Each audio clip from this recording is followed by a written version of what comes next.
The document sits in the roller of the Remington typewriter.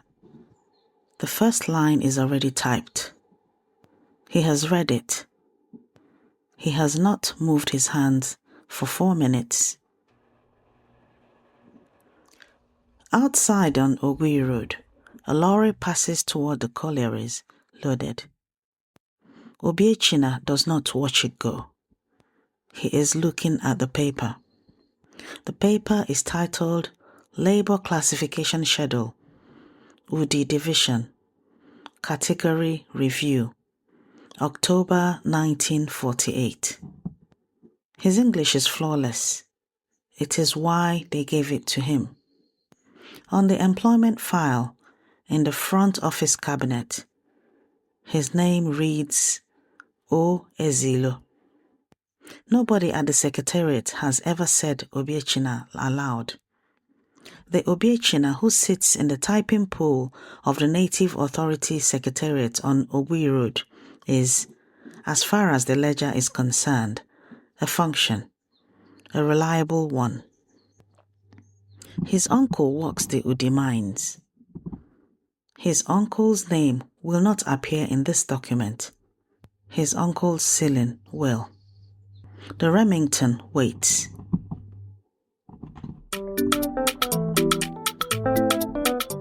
Ndewo no. I am Yvonne Mbanefo, heritage futurist and daughter of the soil. Welcome to Igbo Daily Drops, Episode 71, Week 15, Day 1, Monday. Today, we name ourselves before the ledger does. Here is what Igbo has always known. The colonial ledger was never just administration.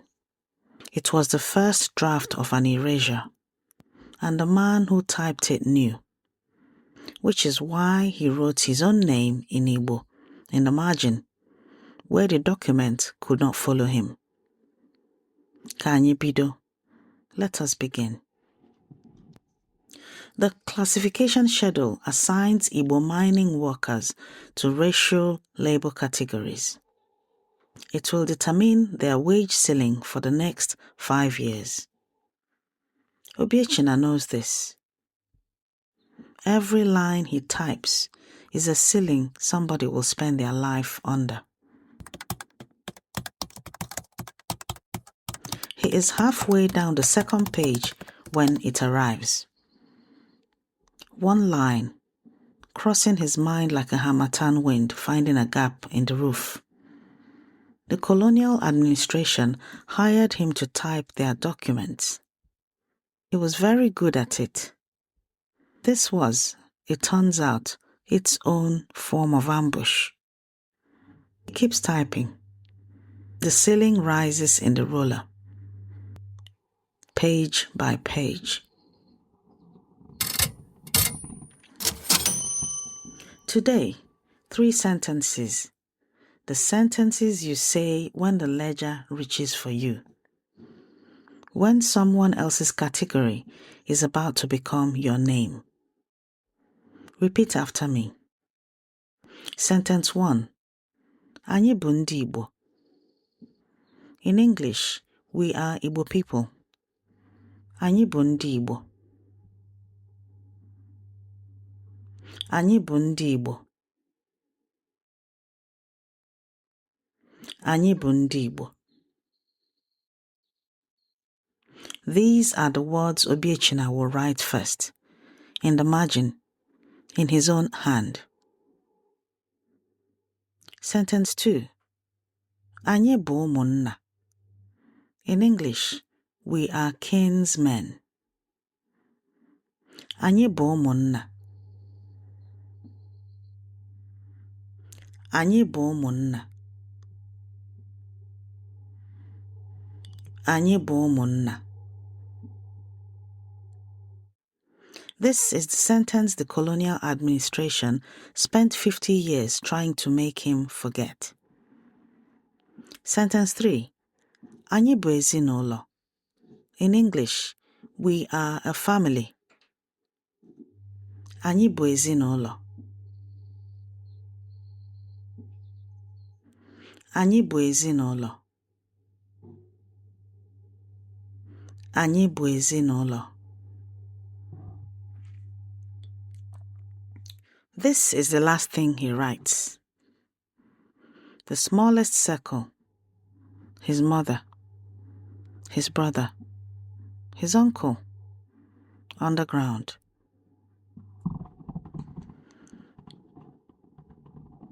These 3 sentences are in your free speaking workbook this week. Download it at learnibonow.com. If you are driving right now, just listen. The workbook will be waiting. He finishes the document. He pulls it from the roller.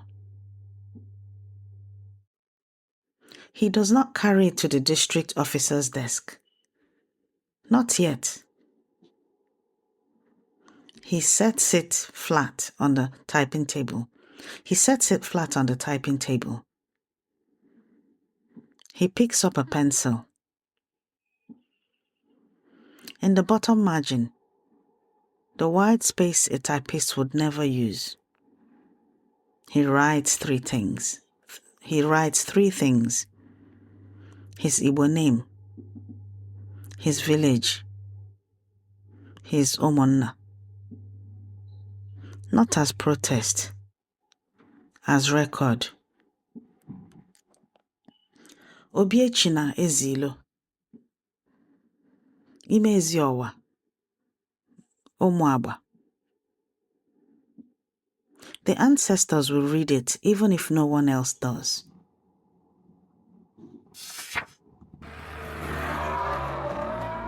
The document will travel to the district officer's desk. The categories will become ceilings. But what Obiechina wrote, that will travel somewhere else entirely. Onye ajụrụ anaghi ajụ onwe ya. Onye ajụrụ anaghi ajụ onwe ya. The one others refuse to recognize does not refuse themselves. The ledger can misname you.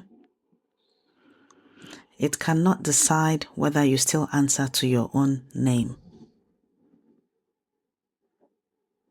The Enugu coal mines ran on my grandfather's back.